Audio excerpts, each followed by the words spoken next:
नमस्कार मंडळी, welcome to निराली माय चॅनल. चैत्र गौर ही अन्नपूर्णा कशी झाली याची कथा आपल्यासोबत मी शेअर करते. तसं तर चैत्र महिन्यात चैत्र गौर ही घरोघरी बसवली जाते आणि ही चैत्र गौर चैत्र शुद्ध तृतीयेपासून ती त्या दिवसाला बसवली जाते. तर ती वैशाख शुद्ध तृतीयेपर्यंत महिनाभर ही असते. म्हणजे जवळजवळ अक्षय तृतीयेपर्यंत ही असते आणि अक्षय तृतीय नंतर तिला निरोप दिला जातो.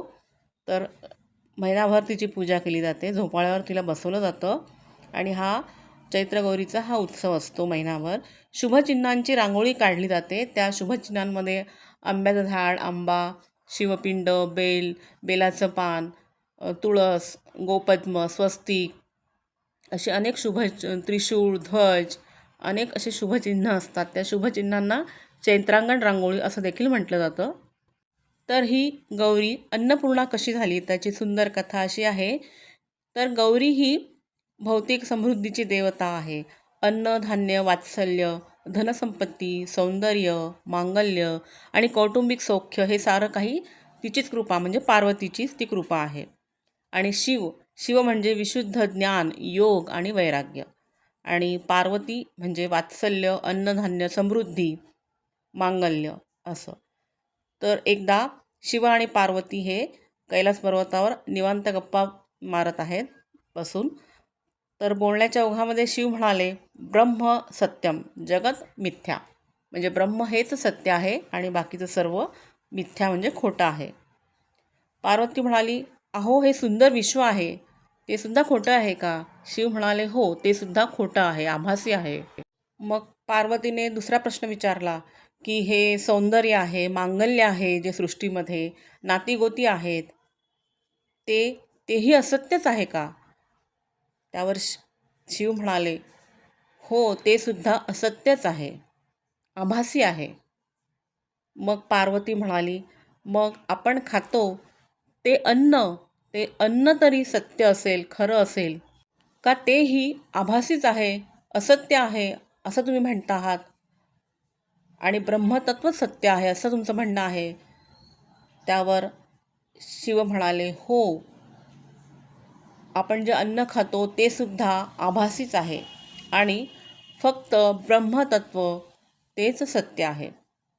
झालं. त्यावर गौरीदेवींना थोडासा राग आला आणि त्या म्हणाल्या, बरं तुमचं ज्ञान आणि वैराग्यच खरं आणि बाकी सगळं आभासी ना? या क्षणी मी अंतर्धान होते आणि गौरी देवी गुप्त होताच जगातले मांगल्य लोपले, नात्यांचा गोडवा उडाला, घराचे घरपण हरवले, सात्विक सौंदर्य विरले आणि मुख्य म्हणजे जगातले सगळे अन्नधान्यसुद्धा अकस्मात संपले. शिवांना असं वाटलं, हरकत नाही, या वाचून जगाचं काही बिघडत नाही. पण थोड्याच वेळात संपूर्ण जगातले देव, मानव, ऋषी, पशु, पक्षी, सारे प्राणी मात्र भुकेले होऊन शिवांपाशी आले. महादेव त्यांना म्हणाले, थांबा, तुम्हाला जरा ज्ञान देतो, पण भुकेल्या पोटी कसलं ब्रह्म आणि कसलं ज्ञान? आधी अन्न द्या, मग पुढचं बोला. पण अन्न आणायचे कुठून?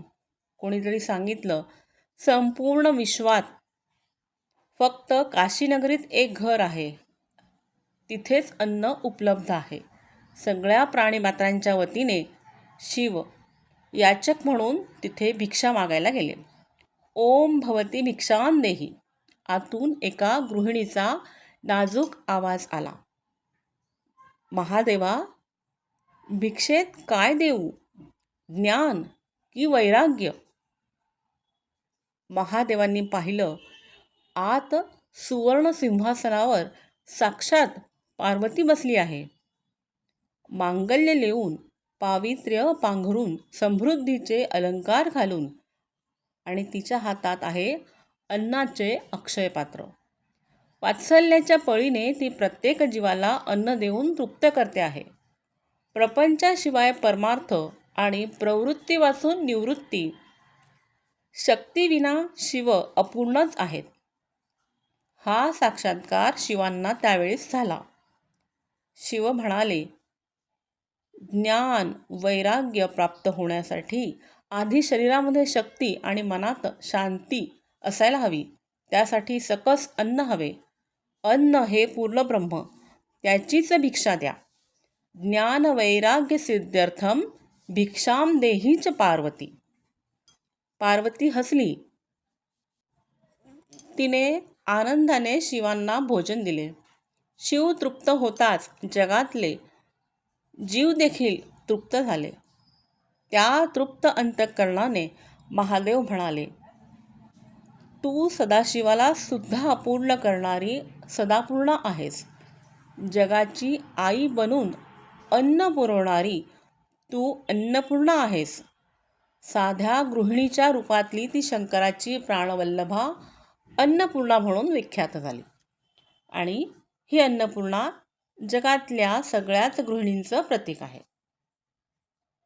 अगदी सोनेरी महालात राहणाऱ्या रुक्मिणीला देखील द्वारकेतील सगळ्यांना अन्न देण्याची जबाबदारी होती. आणि झोपडीत राहणाऱ्या सुदामाची बायकोसुद्धा मिळेल ते रांधून घराला जेवायला घालत होती. परिस्थितीत फरक असतो, पण कुटुंबाला तृप्त करण्याची वृत्ती सारखीच आहे.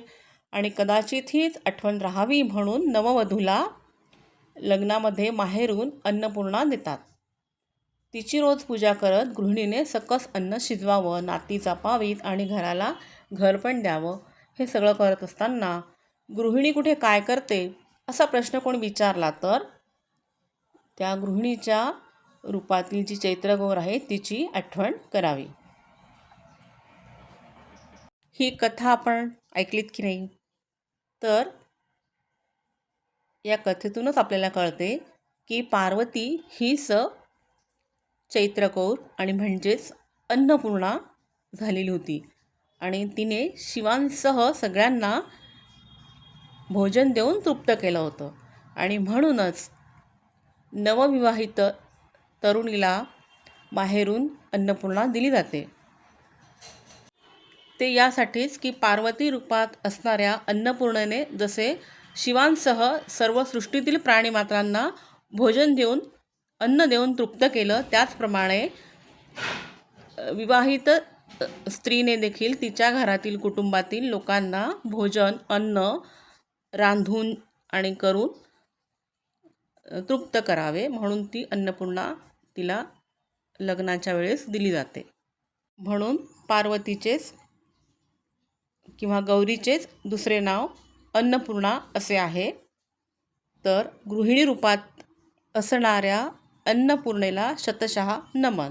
माहिती कशी वाटली कमेंट करून नक्की सांगा. Please like, share and subscribe निराली माय चॅनल. थँक्यू.